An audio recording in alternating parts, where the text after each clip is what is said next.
What's going on, everyone? Welcome back. Today we have reverse grip Pendlay row as well as weighted dips. Now, I had a bit of a rough night of sleep. I did fall asleep eventually. I don't really remember what time. However, I did wake up at like 4 something in the morning and kind of drifted in and out of sleep for a few hours.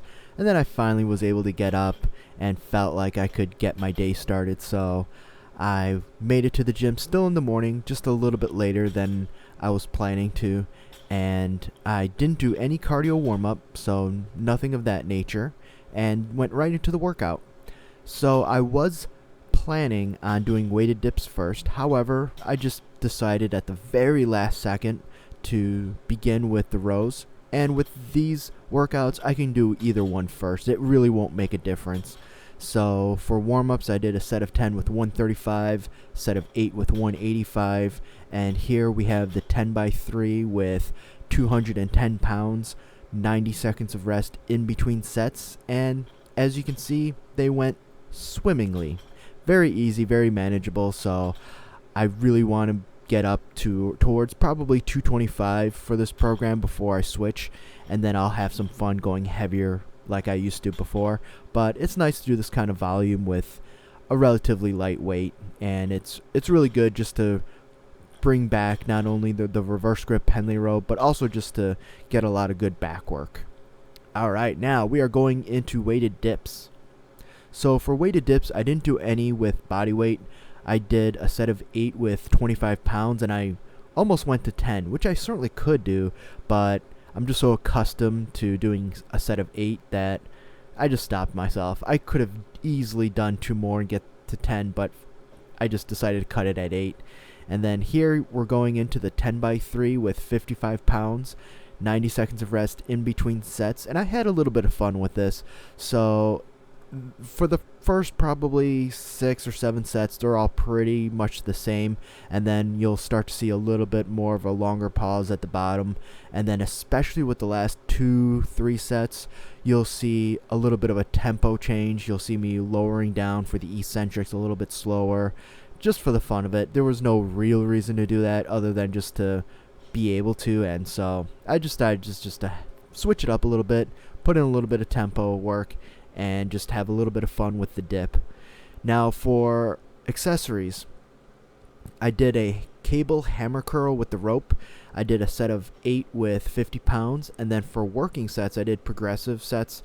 So I did a set of 8 with 70 pounds, set of 8 with 75 pounds, and then topped it off with a set of 8 with 80 pounds, and that felt pretty good actually.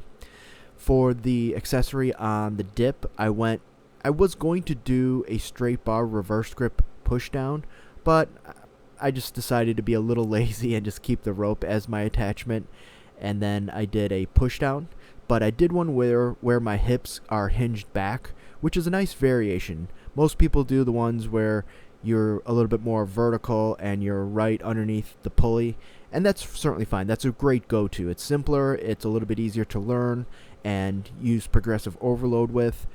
I today just decided to change it up a little bit, so I went to a little bit of a hip hinge and did the push down from there, which is very good as well. Just a little bit more technique to put into it, especially going into the starting position and maintaining it, but it's a fantastic way of doing a push down. And so I did the same exact weights, so a set of 8 for a warm-up with 50 pounds, and then for working sets, a set of 8 with 70 pounds, set of 8 with 75 pounds, and then topping it off with a set of 8 at 80 pounds. Now, to be perfectly honest, I kind of wish I had done it a little bit differently for the pushdown. I wish I had done 70, 80, 90 instead of 70, 75, 80, just because I did that last set with 80 pounds and I just kind of felt like I held a little bit too much back. Don't get me wrong, they were fantastic sets. It was a good working weight, but I just kind of knew I could have definitely have pushed for more, so in the back of my mind, I kind of wish I had done 10-pound jumps instead of 5 like I did with the hammer curl. Now, for the hammer curl, that was spot on. But for the pushdown, I could have done a little bit of more of an aggressive increase.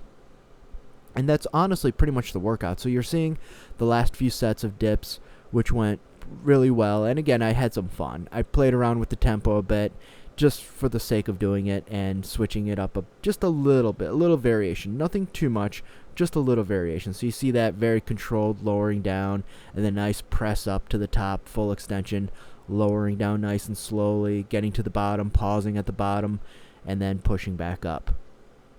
I do want to give a little shout out to a slightly older woman, or I should say a more experienced woman.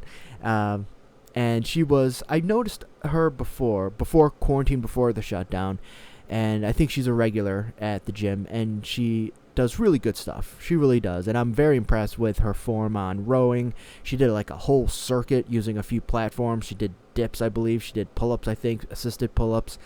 And it was just kind of cool. She was using really good form and technique, and just like always, that's just not as common as I would like to see. So when it's done, I like to point it out and recognize it.